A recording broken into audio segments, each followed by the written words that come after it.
correction. I didn't mean to do that.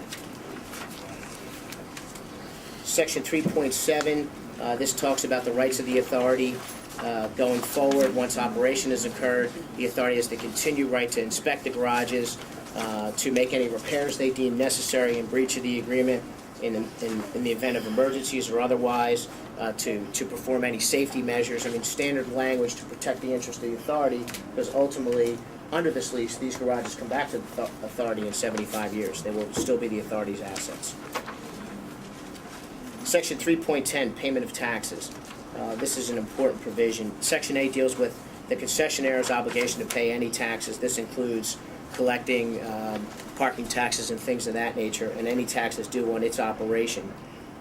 However, I want to highlight for you Section B. The authority and the city shall hold the concessionaire harmless against any of the following taxes: property taxes, sales and use taxes, transfer taxes, and roadway or driveway access fees. Walking through those, right now the properties are tax exempt. Based on the existing law, they're going to remain tax exempt going forward because the parking authority is going to continue to own the garages. If for any reason, though, there is a change in law or something occurs where taxes have to be paid, the authority and or the city is going to be responsible for paying those taxes. Sales and use, same issue.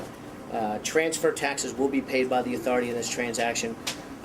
That was identified early on, that either the concession amount would be reduced to pay those taxes or the parking authority would pay them, so the parking authority is going to be paying those taxes.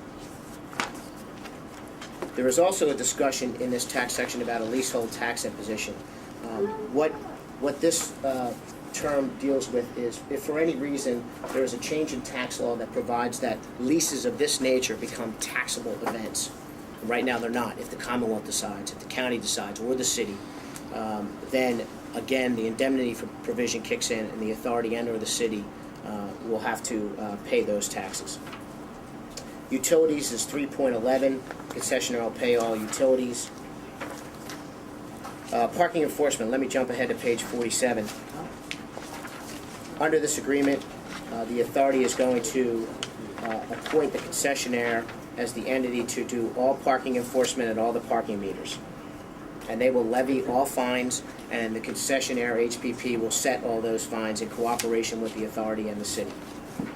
For that right, HPP is paying an additional $210,000 a year. So that's in addition to the $125,000.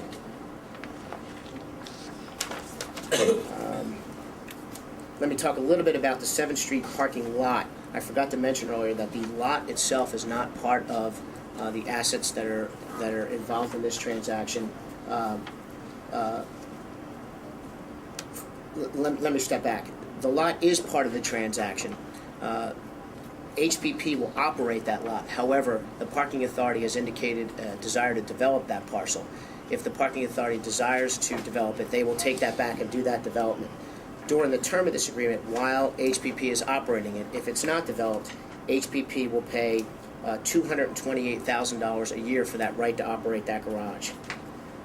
As of year 5 of this agreement, the parking authority has not developed and will not develop it, then HPP will pay $3.8 million for the right to operate that lot permanently for the remainder of the 75-year term, less amounts that were paid during the first 5 years. So that would be $228,000 times 5, less 3.8.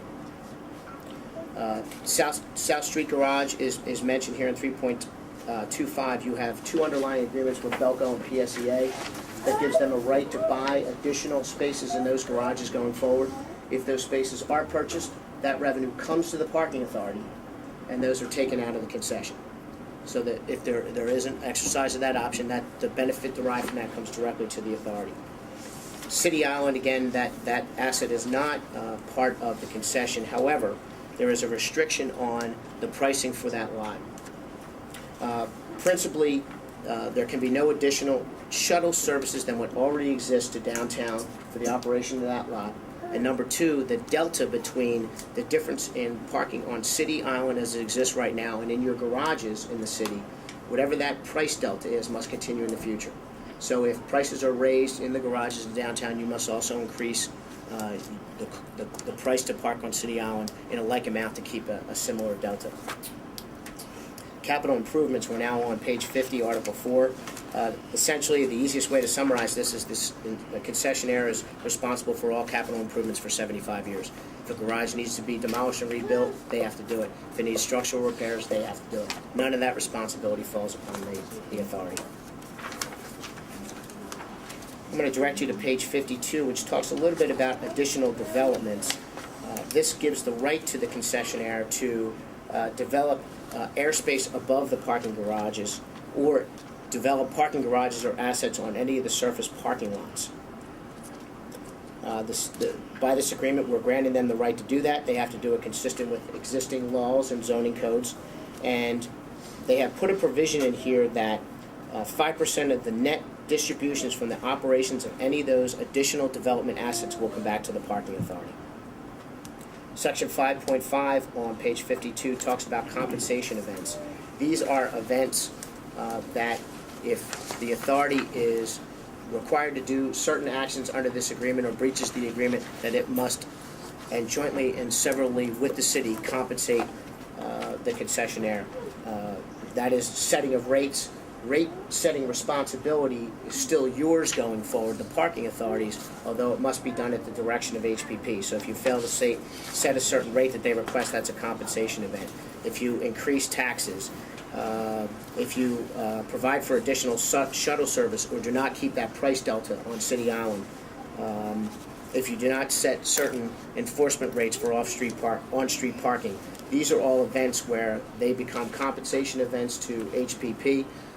A determination will be made what the damages would be to HPP for your failure to act or for certain actions that you take, and you would have to make a payment to HPP.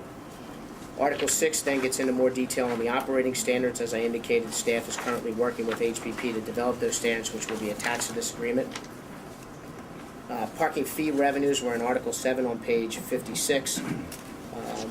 Again, HPP is given the right to set rates. The rates that they request are then brought to this board for approval. They cannot do that more. They cannot increase rates more than twice in any 12-month period.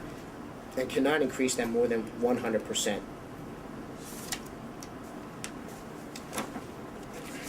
As we get into page 57, we start getting into a little bit of boilerplate that we see in most agreements, reporting, auditing, inspections. They have to provide HPP financial reports to the authority every year. Those are confidential reports. You have the rights to inspect the facilities at any time. Representations and warranties, we talked about that a little bit earlier. They go into Article 9. The authority makes certain representations about its organization, its authority to enter into this agreement, its title to certain assets, its consent to certain documents, and the accuracy of financial statements and documents that you've given them for this transaction. And then there's representations of the city, similar type of representations, and then representations of HPP, very similar type representations. Can you talk about indemnification? Yep. Should be getting there. Did I pass over that already? No, it's Article 12. Okay. Indemnifications on Article 12 on page 70. There's an indemnification of the concessionaire of both the authority and the city for any losses suffered based on any breach by the concessionaire under this agreement, and there's basically companion language the same way back where the authority and the city will indemnify the concessionaire for any breach of this agreement and any of the terms. Article 16 talks about defaults by the concessionaire and what actions can be taken for such defaults, and similarly defaults by the authority and the city. Standard language that we've dealt with before. I want to point you to section 20.15, joint and several liability, and I want to note, I'm sorry, page 112. I want to note a couple of